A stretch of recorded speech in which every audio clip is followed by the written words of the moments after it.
Hello student, welcome to my channel. So student, जैसा कि BA second semester Hindi साहित्य कार्यालय हिंदी और कंप्यूटर आपका सब्जेक्ट है, तो आपकी जो कार्यालय हिंदी और कंप्यूटर है उसको मैं उसकी एक सीरीज लेके चल रही हूँ। यानी आपका जो इसका जितना भी यूनिट्स है उसको पूरा मैं कंप्लीट करवा रही हूँ नोट्स के साथ।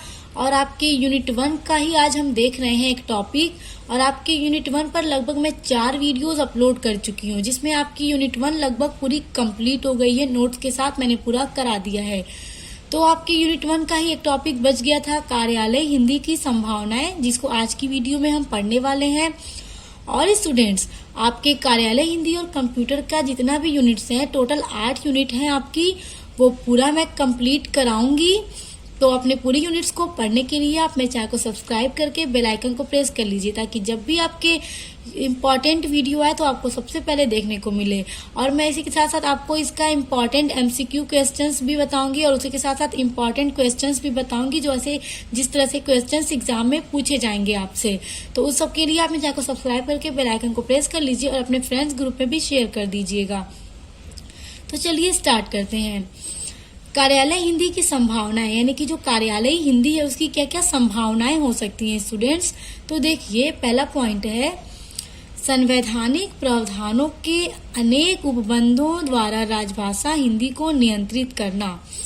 यानी कि जो कार्यालय हिंदी की संभावनाएं है उसका जो पहला पॉइंट है, संवैधानिक प्रावधानों के अनेक उपबंधों मतलब होता है ना, किसी भी चीज पे बॉन्ड लगा देना। तो जब कार्यालय हिंदी बनाई गई, जब हिंदी को स्टूडेंट्स राजभाषा बनाया गया, तो उसके साथ ही संवैधानिक प्रावधान भी उसके बनाए गए। जब हिंदी को राजभाषा बनाया गया तो उसी के संवैधानिक प्रावधानों के अनेक उपबंधों द्वारा, यानी जिसमें उसमें संवैधानिक प्रावधान बनाया गया उसमें अनेक उपबंध रखे गए, उसी के द्वारा राजभाषा हिंदी को नियंत्रित कर दिया गया। ठीक ना। तो ये इसकी संभावनाओं का सबसे पहला टॉपिक है।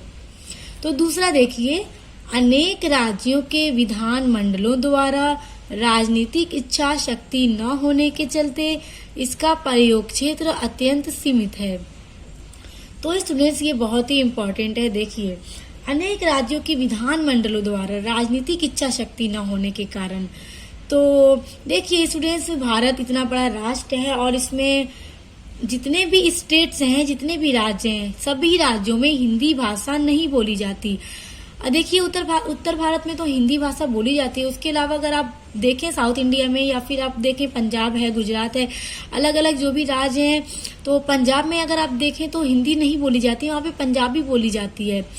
उसके अलावा कहीं मराठी, कहीं पंजाबी, कहीं गुजराती, कहीं बंगाली, कहीं मलयालम, इस तरह की भाषाएं बोली जाती हैं।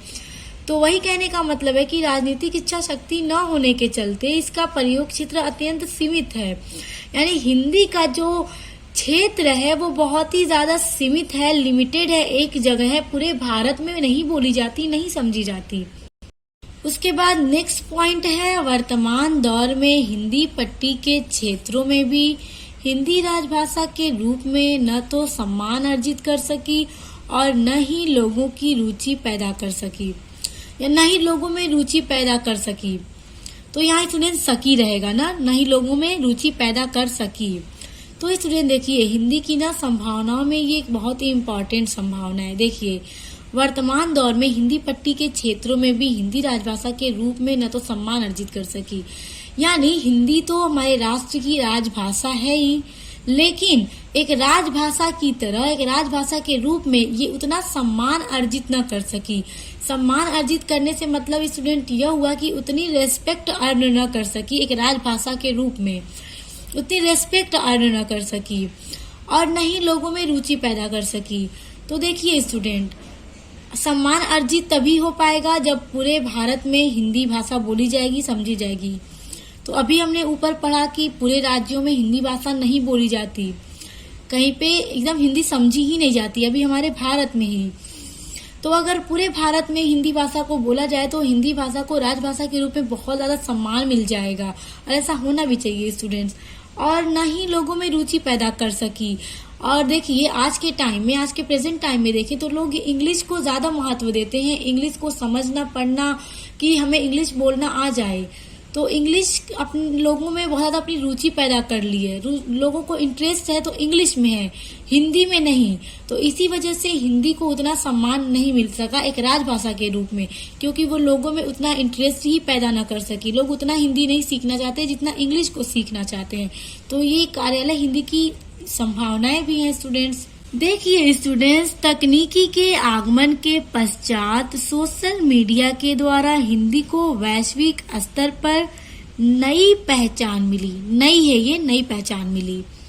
तो स्टूडेंट देखिए, तकनीकी के आगमन के पश्चात यानी कि तकनीकी नई नई जब टेक्नोलॉजी आई उसके बाद सोशल मीडिया के द्वारा हिंदी को वैश्विक स्तर पर नई पहचान मिली। तो हिंदी को एक नई पहचान मिली कब? जब नई नई टेक्नोलॉजी आई, सोशल मीडिया आए। तो देखिए, अगर बात करें गूगल की स्टूडेंट्स, तो हम गूगल पे ऐसा नहीं है कि सिर्फ इंग्लिश में ही कोई चीज चाहे तो सर्च करके निकालें। अगर अभी हमें हिंदी का कोई टॉपिक चाहिए तो हम उस पर सर्च करेंगे और फौरन हमें हिंदी में मिल जाएगा। वहाँ पे हर चीज अवेलेबल है। तो इसी वजह से कहा जा रहा है कि जब नई नई टेक्नोलॉजीज आई तो उसके बाद हिंदी को एक नई पहचान मिली। और सोशल मीडिया ऐप को भी आप अगर जैसे कि देखा जाए तो जैसे फेसबुक है, इंस्टाग्राम, ये सारे ऐप्स को हम हिंदी में भी चला सकते हैं जो इंग्लिश में नहीं चला सकते। तो इसलिए सोशल मीडिया के द्वारा हिंदी को एक नई पहचान मिली। उसके बाद नेक्स्ट पॉइंट है, केंद्र की नीतियों में हिंदी के प्रचार प्रसार की विभिन्न योजनाओं ने राज्यों को भी प्रभावित किया। केंद्र और राज्य में एक ही दल की सरकार होने के कारण उन नीतियों का क्रियान्वयन आसान हो गया। तो स्टूडेंट, यहाँ पे कहने का मतलब ये है कि हिंदी भाषा हर राज्य में तो नहीं समझी जाती, तो नीतियां बनाई गई ताकि हिंदी का प्रचार व प्रसार किया जा सके, ताकि हर लोग हिंदी को समझ सकें, पढ़ सकें, बोल सकें। तो उसके लिए योजनाएं बनाई गई और इससे कई राज्य भी प्रभावित हुए। और केंद्र राज्य का एक ही दल की सरकार होने के कारण उन नीतियों का क्रियान्वयन आसान हो गया। उसके बाद देखिए, नेक्स्ट पॉइंट है स्टूडेंट्स, प्रधानमंत्री और विदेश मंत्री अपने विदेशी दौरों में भी लगातार अपने राष्ट्र का मत हिंदी में रखने लगे। तो स्टूडेंट देखिए, प्रधानमंत्री और विदेश मंत्री जो अपना विदेशी दौरे कर रहे तो उसमें लगातार अपने राष्ट्र का मत हिंदी में रखने लगे। यानी जो भी बातें उन्हें कहनी चाहिए, अपने राष्ट्र का जो मत रखना चाहिए विदेशी दौरों में, तो वो हिंदी में ही उन सब चीजों को रखने लगे। किस लिए रखने लगे? ताकि हिंदी का विदेशी विदेशों में भी प्रचार हो सके, लोग हिंदी को लेके अपने अंदर रुचि पैदा करें, हिंदी को सीखना चाहें, इसीलिए। उसके बाद नेक्स्ट पॉइंट है, जनसंचार के क्षेत्र में अत्यधिक प्रगति की है। तो जनसंचार के क्षेत्र में क्या अत्यधिक प्रगति की है? हिंदी ने जनसंचार के क्षेत्र में अत्यधिक यानी कि बहुत ज्यादा प्रगति की है, प्रोग्रेस की है। जनसंचार के तकनीकी माध्यमों में लगातार लोगों का रुझान बढ़ रहा है।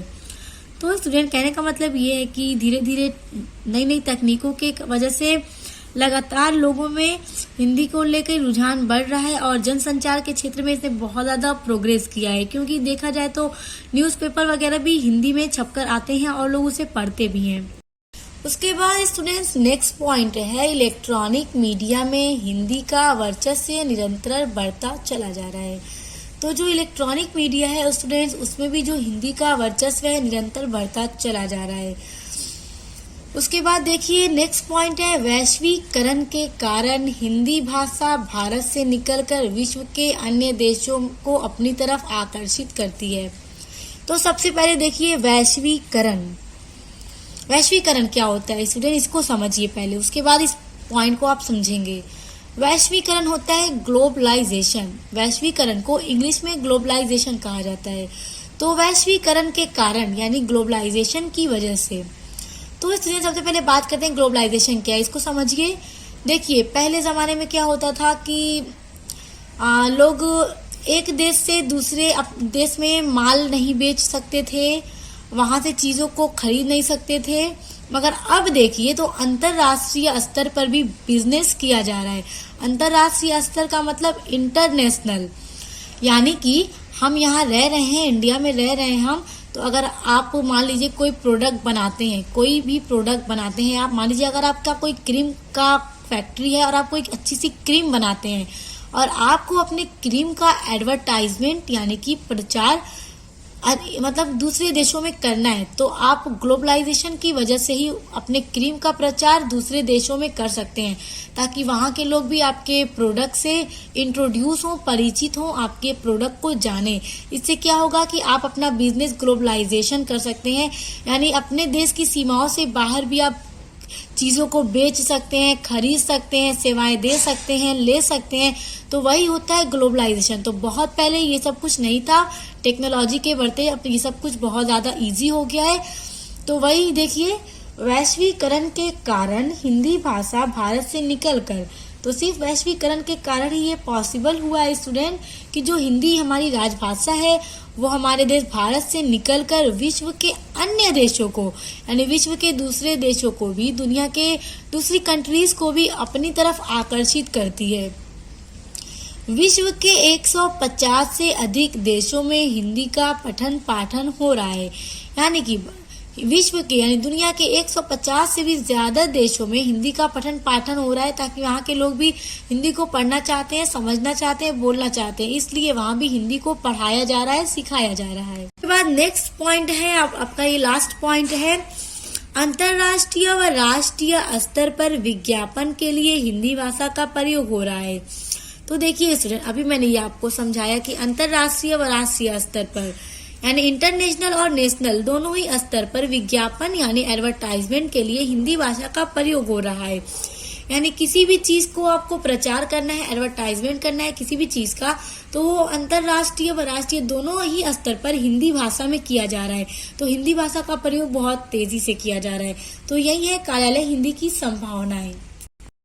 तो स्टूडेंट्स, आई होप कि आपको ये बहुत अच्छे से समझ में आ गया होगा।